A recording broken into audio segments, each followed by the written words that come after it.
Assalamualaikum warahmatullahi wabarakatuh.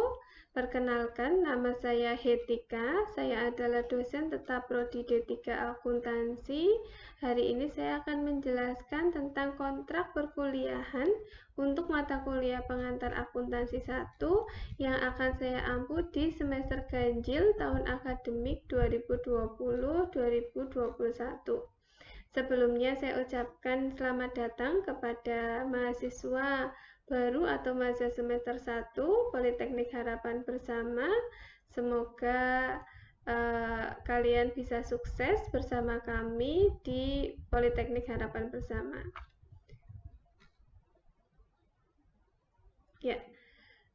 Untuk kontrak perkuliahan sendiri, di sini adalah rancangan perkuliahan yang disepakati bersama antara dosen dan mahasiswa sesuai dengan kurikulum Prodi D3 Akuntansi. Jadi kontrak perkuliahan ini, dalam kontrak perkuliahan ini nanti akan dijelaskan tentang deskripsi atau gambaran mata kuliah, kemudian manfaat dari mata kuliah, penilaian dan sebagainya. Tujuannya penjelasan kontrak perkuliahan ini adalah agar sepakat antara dosen dan mahasiswa tentang perkuliahan yang akan dilalui selama 1 semester.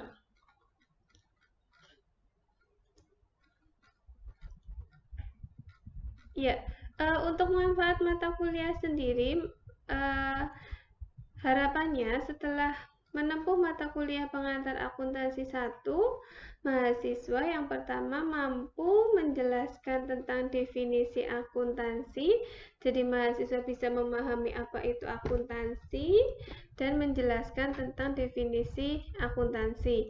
Kemudian yang kedua, menjelaskan tentang pengguna informasi akuntansi dan menyusun laporan keuangan untuk perusahaan jasa dan dagang sesuai dengan standar akuntansi. Jadi nanti yang akan dipelajari adalah tentang penyusunan laporan keuangan perusahaan jasa dan perusahaan dagang.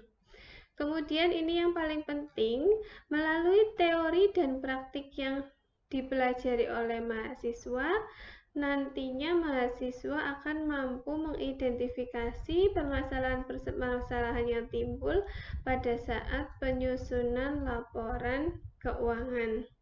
Itu untuk manfaat mata kuliah pengantar akuntansi 1. Kemudian untuk deskripsi mata kuliah, jadi mata kuliah pengantar akuntansi 1 ini memberikan gambaran mengenai yang pertama mengenai akuntansi dan lingkungannya. Jadi mulai dari definisi akuntansi, pengguna informasi akuntansi, kemudian profesi dalam akuntansi dan standar akuntansi. Kemudian yang kedua, memberikan gambaran mengenai tahap-tahap penyusunan laporan keuangan sesuai dengan standar akuntansi yang ada di Indonesia. Itu adalah deskripsi mata kuliah untuk pengantar akuntansi 1. Kemudian capaian pembelajaran mata kuliah. Jadi harapannya setelah menempuh mata kuliah pengantar akuntansi 1 ini, mahasiswa mampu menganalisis konsep dasar akuntansi. Kemudian yang kedua, mahasiswa mampu menyusun laporan keuangan untuk perusahaan jasa dan perusahaan dagang sesuai dengan standar akuntansi. Dan yang ketiga, mahasiswa mampu mengaplikasikan konsep dasar akuntansi dan penyusunan laporan keuangan pada kegiatan masyarakat. Nah, ini yang ketiga adalah nanti yang capaian pembelajaran yang penting ya. Jadi harapannya ketika sudah mempelajari mata kuliah ini tidak hanya secara teoritis saja, tapi secara praktek mahasiswa mampu mengaplikasikannya dalam kehidupan masyarakat. Karena sebenarnya akuntansi itu tidak hanya bisa diterapkan di perusahaan besar saja, tetapi bisa mulai dari perusahaan yang skalanya paling kecil. Kemudian ini adalah gambaran dari materinya. Jadi nanti yang akan kita pelajari selama 1 semester mulai dari pertemuan pertama sampai dengan ke-14. Ini adalah yang nanti akan kita pelajari untuk minggu pertama. Untuk pertemuan materi pertama nanti akan ada bahan kajian atau materi tentang akuntansi dan lingkungannya. Kemudian pertemuan kedua bersamaan dasar akuntansi.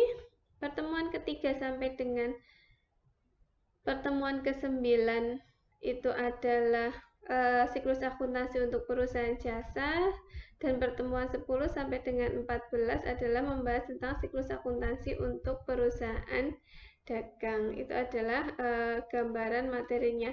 Kenapa dijelaskan tentang gambaran materinya? Karena agar mahasiswa bisa sebelum pertemuan itu tahu apa yang akan dibahas dan bisa mempersiapkan materi yang nanti akan dibahas di kelas atau pada saat pertemuan. Kemudian untuk strategi perkuliahannya nanti ada ceramah, diskusi, dan penyelesaian tugas. Ya, bedanya dengan semester-semester sebelumnya, nanti karena kita akan memanfaatkan media online untuk ceramah, nanti bisa melalui Google Meet, Zoom Meet, atau sesekali kita offline. Kemudian saya juga akan menyiapkan video tutorial. Tujuannya agar mahasiswa bisa menyimak materi terlebih dahulu sebelum kita diskusi dalam kelas. Kemudian untuk diskusi sendiri, nanti bisa juga diskusi kelompok dalam mungkin ketika mengerjakan tugas kelompok. Kemudian yang terakhir adalah penyelesaian tugas. Nah, tugasnya sendiri itu nanti ada tugas terstruktur dan tugas mandiri, di mana tugas terstruktur itu biasanya diselesaikan selama kita pertemuan atau tatap muka. Kemudian tugas mandiri itu akan dikerjakan setelah selesai perkuliahan atau di luar jam perkuliahan. Kemudian untuk bacaannya atau buku referensinya nanti akan ada modul dari tim penulis program studi D3 akuntansi. Kemudian selain itu kalian juga bisa membaca referensi yang lain seperti miliknya Rizal Effendi yang berjudul Prinsip-Prinsip Akuntansi. Bisa juga bukunya Rudianto, Pengantar Akuntansi, atau bukunya Agus Purwaji Wibowo dan Murtanto, Pengantar Akuntansi juga. Nah, kemudian kriteria penilaian untuk mata kuliah pengantar akuntansi sendiri nanti ada beberapa komponen yang akan dinilai, itu meliputi komponen tugas, komponen kehadiran, komponen partisipasi, komponen UTS, dan UAS. Nah, masing-masing komponen tersebut memiliki persentase tugas 20%, kehadiran 10%, partisipasi 5%, nilai UTS 30%, dan nilai UAS-nya adalah 35%. Kemudian, nanti ketika akhir semester setelah menempuh perkuliahan dan ujian, kalian akan memperoleh nilai, di mana nilainya adalah sebagai berikut.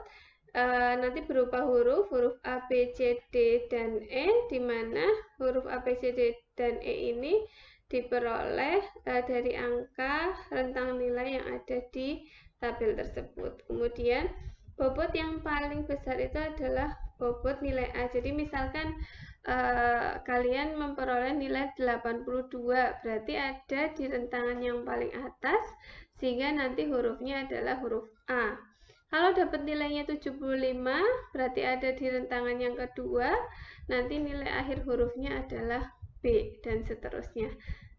Kemudian mahasiswa yang memperoleh nilai E nanti akan dianggap tidak lulus, sedangkan mahasiswa yang mendapat nilai D nanti wajib mengikuti perbaikan nilai dengan mengikuti remedi dan pengayaan. Kemudian untuk tata tertib perkuliahan, jadi yang pertama tata tertib perkuliahan itu adalah yang pertama mahasiswa hadir tepat waktu dan maksimal toleransi keterlambatannya adalah 10 menit. Nah, apabila lebih dari 10 menit, mahasiswa tidak dianggap menghadiri perkuliahan. Jadi kalau misalkan kita tatap mukanya online, maka kalian wajib bergabung dengan pada Zoom Meeting atau aplikasi Google Meeting itu maksimal 10 menit setelah dimulai. Nah, di luar itu, maka nanti akan dianggap tidak menghadiri perkuliahan meskipun kalian tetap menyimak materi atau penjelasan dari saya. Kemudian yang kedua, mengikuti semua kegiatan yang dirancang oleh dosen mata kuliah. Yang ketiga, berpakaian sopan dan rapi. Jadi meskipun nanti pertemuannya online itu harus rapi, sopan, tidak boleh memakai kaos oblong. Kemudian yang keempat, selama perkuliahan tidak berkomunikasi dengan semua jenis gadget. Ya, meskipun nanti perkuliahannya online pakai gadget, tapi selama perkuliahan kalian itu fokus, tidak bermain gadget atau menggunakan gadget untuk tujuan di luar perkuliahan. Kemudian yang kelima, mahasiswa diizinkan untuk menempuh ujian akhir semester jika kehadiran kuliah tatap mukanya adalah minimal 75%. Jika kurang dari 75%, maka tidak bisa mengikuti ujian akhir semester. Kemudian yang terakhir, bersikap baik dan sopan terhadap dosen dan sesama mahasiswa. Ya, demikian adalah kontrak perkuliahan yang bisa saya jelaskan untuk mata kuliah pengantar akuntansi 1. Semoga nanti mahasiswa dapat mematuhi perjanjian atau kontrak perkuliahan ini sehingga dapat memperoleh atau mencapai tujuan perkuliahan yang sudah saya jelaskan dan nilainya baik. Ya, terima kasih itu penjelasan dari saya. Wassalamualaikum warahmatullahi wabarakatuh.